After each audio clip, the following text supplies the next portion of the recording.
Hi everybody, this video is for the refuah shlema of my friend's son, Michael ben Friedel. He should have a complete refuah shlema, along with all the brave soldiers that have been fighting for us in Gaza and Lebanon.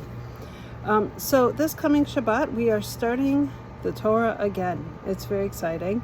It starts with Bereshit. It's the name of the book, and it is the name of the chapter, the first chapter of the Torah. So Bereshit is also known as Genesis. So I wanted to introduce you to a series of books called Sefer HaChinuch. Okay, this is the modern publication of it. And it is the author used the Rambam's Maimonides listing of the 613 mitzvot. And what he does, he wrote it for his son.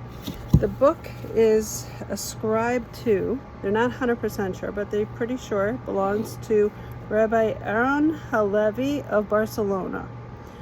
And what is very cool about this is one of the things I think is so interesting about Jewish history is we have so many writings all throughout our history. Now, this is based on the first edition, which was published in Venice, 1523. But it is compared with 4 older manuscripts. Okay, the earliest of those manuscripts was 1327. Okay, which means the basic text is from 1523, but really the person who worked on this book and translated it and looked at older texts and compared it to the older texts and put this thing together. The oldest text he found was 1327. So what that means is we're looking at something from, I can't do the math, but a whole long time ago. And these are the same mitzvot we can still reference today. It's nothing out of the blue or out of the ordinary. We are learning from our history. Jewish history and Jewish knowledge and Jewish wisdom goes way back. So I just wanted to point that out. What the Sefer HaChinuch does, it's called the Book of Mitzvah Education, is he goes through each of the parshas of the Torah and tells you at the beginning how many mitzvot do you find in that parsha. So it's kind of neat. So I'm going to look at, we have a listing on the front. There's a lot of pages here. It's actually kind of a neat idea. So the first one, he says, let's take a look. It should have been, oh, Sujah Lecha. Oh, it's just one. Sorry, I forgot. There is one mitzvah in this parsha of Bereshit. So that's kind of neat. It is to be fruitful and multiply. And it explains all about that. So that is the mitzvah of the Parsha of Bereshit according to the Sefer HaChinuch, written in the 1500s. And there you go. But one other thing I wanted to mention about the Parsha coming up is Bereshit, the first word of the Parsha. Bereshit, in the beginning. Now, what's kind of neat about this idea is there's now a beginning, which means the first word of the Torah establishes the concept of time. You can't have a beginning if there's no time, if things are just... So the concept of time. Now, we are used to 24-hour days.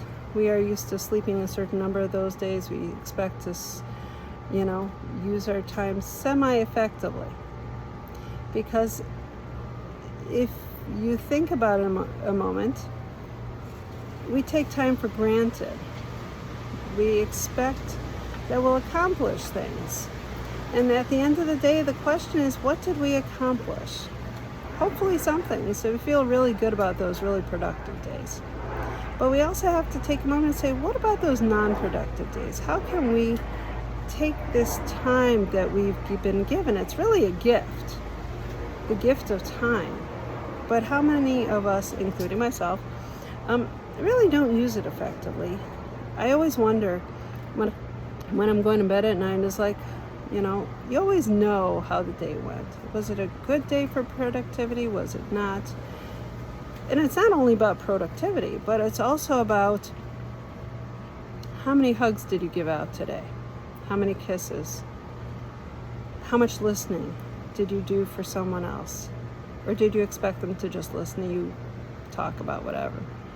It's about a lot of things. It's not just about how much did you get done, which is always a nice thing, but it's also about like how much connection did you make with the next person, or your kids, or your parents, or a friend, or maybe somebody you're not even friends with. Somebody who may just need a phone call. There's always people who need a phone call. So that's it. That's how we are going to start our book of Bereshit this coming Shabbat. Just in a few days, tonight starts the last days of Sukkot, and then we get Shmini Atzeret and Simchat Torah, and we start this wonderful book again. And it's exciting. It's always exciting to start anew. Have a wonderful rest of the Chag, the holiday, and a wonderful Shabbat. See you next time.